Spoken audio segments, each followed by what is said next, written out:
श्री गणेशाय नमः। श्री गोपीजनवल्लभाय नमः। श्रीमद्भागवत महापुराण अष्टम स्कंद अथ त्रयोविंशोऽध्यायः। बलि का बंधन से छूटकर सुतल लोक को जाना। श्री सुखदेव जी कहते हैं, जब सनातन पुरुष भगवान ने इस प्रकार कहा तो साधुओं के आदरणीय महानुभाव दैत्यराज के नेत्रों में आंसू झलक आए। प्रेम के उद्रेक से उनका गला भर आया। वे हाथ जोड़कर गदगद वाणी से भगवान से कहने लगे। बलि ने कहा, प्रभो, मैंने तो आपको पूरा प्रणाम भी नहीं किया, केवल प्रणाम करने मात्र की चेष्टा भर की। उसी से मुझे वह फल मिला जो आपके चरणों के शरणागत भक्तों को प्राप्त होता है। बड़े बड़े लोकपाल और देवताओं पर आपने जो कृपा कभी नहीं की, वह मुझ जैसे नीच असुर को सहज ही प्राप्त हो गई। श्री सुखदेव जी कहते हैं, परीक्षित, यो कहते ही बलि वरुण के पाशों से मुक्त हो गए। तब उन्होंने भगवान ब्रह्मा जी और शंकर जी को प्रणाम किया और इसके बाद बड़ी प्रसन्नता से असुरों के साथ सुतल लोक की यात्रा की।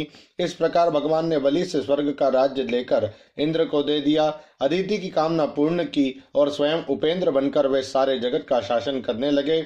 जब प्रहलाद ने देखा कि मेरे वंशधर पौत्र राजा बलि बंधन से छूट गए और उन्हें भगवान का कृपा प्रसाद प्राप्त हो गया, तो वे भक्ति भाव से भर गए। उस समय उन्होंने भगवान की इस प्रकार स्तुति की। प्रहलाद जी ने कहा, प्रभु, यह कृपा प्रसाद तो कभी ब्रह्मा जी, लक्ष्मी जी और शंकर जी को भी नहीं प्राप्त हुआ, तब दूसरों की बात ही क्या है। अहो, विश्व वंद्य ब्रह्मा आदि भी जिनके चरणों की वंदना करते हैं, वही आप हम असुरों के दुर्गपाल किलेदार हो गए। शरणागत वत्सल प्रभु, ब्रह्मा आदि लोकपाल आपके चरण कमलों का मकरंद रस सेवन करने के कारण सृष्टि रचना की शक्ति आदि अनेक विभूतियां प्राप्त करते हैं। हम लोग तो जन्म से ही खल और कुमार्ग गामी हैं। हम पर आपकी ऐसी अनुग्रह पूर्ण दृष्टि कैसे हो गई जो आप हमारे द्वारपाल ही बन गए। आपने अपनी योग माया से खेल ही खेल में त्रिभुवन की रचना कर दी। आप सर्वज्ञ सर्वात्मा और समदर्शी हैं, फिर भी आपकी लीलाएं बड़ी विलक्षण जान पड़ती है। आपका स्वभाव कल्प वृक्ष के समान है, क्योंकि आप अपने भक्तों से अत्यंत प्रेम करते हैं। इसी से कभी कभी उपवास के प्रति पक्षपात और विमुखों के प्रति निर्दयता भी आप में देखी जाती है। श्री भगवान ने कहा, बेटा प्रहलाद, तुम्हारा कल्याण हो। अब तुम भी सुतल लोक में जाओ, वहां अपने पौत्र बलि के साथ आनंद पूर्वक रहो और जाति बंधुओं को सुखी करो। वहां तुम मुझे नित्य ही गदा हाथ में लिए खड़ा देखोगे। मेरे दर्शन के परमानंद में मग्न रहने के कारण तुम्हारे सारे कर्म बंधन नष्ट हो जाएंगे। श्री सुखदेव जी कहते हैं, परीक्षित, समस्त दैत्य सेना के स्वामी विशुद्ध बुद्धि प्रहलाद जी ने जो आज्ञा कहकर हाथ जोड़ भगवान का आदेश मस्तक पर चढ़ाया, फिर उन्होंने बलि के साथ आदि पुरुष भगवान की परिक्रमा की, उन्हें प्रणाम किया और उनसे अनुमति लेकर सुतल लोक की यात्रा की। परीक्षित, उस समय भगवान श्री हरि ने ब्रह्मवादी ऋत्विजों की सभा में अपने पास ही बैठे हुए शुक्राचार्य जी से कहा, ब्राह्मण, आपका शिष्य यज्ञ कर रहा था, उसमें जो त्रुटि रह गई है उसे आप पूर्ण कर दीजिए, क्योंकि कर्म करने में जो कुछ भूल चूक हो जाती है वह ब्राह्मणों की कृपा दृष्टि से सुधर जाती है। शुक्राचार्य जी ने कहा, भगवान, जिससे अपना समस्त कर्म समर्पित करके सब प्रकार से यज्ञेश्वर यज्ञ पुरुष आपकी पूजा की है, उसके कर्म में कोई त्रुटि, कोई विषमता कैसे हो रह सकती है। क्योंकि मंत्रों की अनुष्ठान पद्धति की, देश काल पात्र और वस्तु की सारी भूलें आपके नाम संकीर्तन मात्र से सुधर जाती है। आपका नाम सारी त्रुटियों को पूर्ण कर देता है। तथापि अनंत जब आप स्वयं कह रहे हैं, तब मैं आपकी आज्ञा का अवश्य पालन करूंगा। मनुष्य के लिए सबसे बड़ा कल्याण का साधन यही है कि वह आपकी आज्ञा का पालन करे।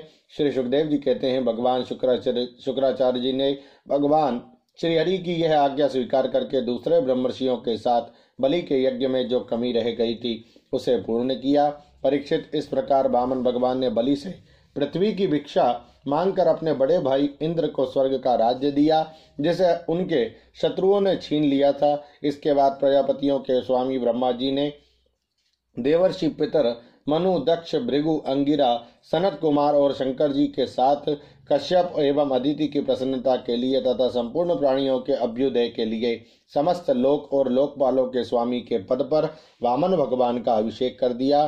परीक्षित, वेद, समस्त देवता धर्म, यश, लक्ष्मी, मंगल, व्रत, स्वर्ग और अपवर्ग सबके रक्षक के रूप में सबके परम कल्याण के लिए सर्वशक्तिमान वामन भगवान को उन्होंने उपेंद्र का पद दिया। उस समय सभी प्राणियों को अत्यंत आनंद हुआ। इसके बाद ब्रह्मा जी की अनुमति से लोकपालों के साथ देवराज इंद्र ने वामन भगवान को अब सबसे आगे विमान पर बैठाया और अपने साथ स्वर्ग लिवा ले गए। इंद्र को एक तो त्रिभुवन का राज्य मिल गया और दूसरे वामन भगवान के कर कमलों की छत्र छाया। सर्वश्रेष्ठ ऐश्वर्य लक्ष्मी उनकी सेवा करने लगी और वे निर्भय होकर आनंदोत्सव मनाने लगे। ब्रह्मा, शंकर जी, सनत कुमार, भृगु आदि मुनि, पितर, सारे भूत, सिद्ध और विमानारोही देवगण भगवान के इस परम अद्भुत एवं अत्यंत महान कर्म का गान करते हुए अपने अपने लोक को चले गए और सबने अदिति की भी बड़ी प्रशंसा की। परीक्षित, तुम्हें मैंने भगवान की यह सब लीला सुनाई, इससे सुनने वालों के सारे पाप छूट जाते हैं। भगवान की लीलाएं अनंत है, उनकी महिमा अपार है। जो मनुष्य उसका पार पाना चाहता है वह मानो पृथ्वी के परमाणुओं को गिन डालना चाहता है। भगवान के संबंध में मंत्र दृष्टा महर्षि वशिष्ठ ने वेदों में कहा है कि ऐसा पुरुष न कभी हुआ, ना है और ना होगा जो भगवान की महिमा का पार पा सके। देवताओं के आराध्य देव अद्भुत लीलाधारी वामन भगवान के अवतार चरित्र का जो श्रवण करता है उसे परम गति की प्राप्ति होती है। देव यज्ञ, पितृयज्ञ और मनुष्य यज्ञ किसी भी कर्म का अनुष्ठान करते समय जहाँ जहाँ भगवान की इस लीला का कीर्तन होता है वह कर्म सफलता पूर्वक संपन्न हो जाता है। यह बड़े बड़े महात्माओं का अनुभव है। ओम नमो भगवते वासुदेवाय। श्रीमद्भागवते महापुराणे पारमहंस्यां संहितायाम् अष्टम स्कंदे वामनावतार चरिते त्रयोविंशोऽध्यायः। श्री राधा कृष्णार्पणमस्तु। हरे नमः, हरे नमः, हरे नमः। जय श्री कृष्ण।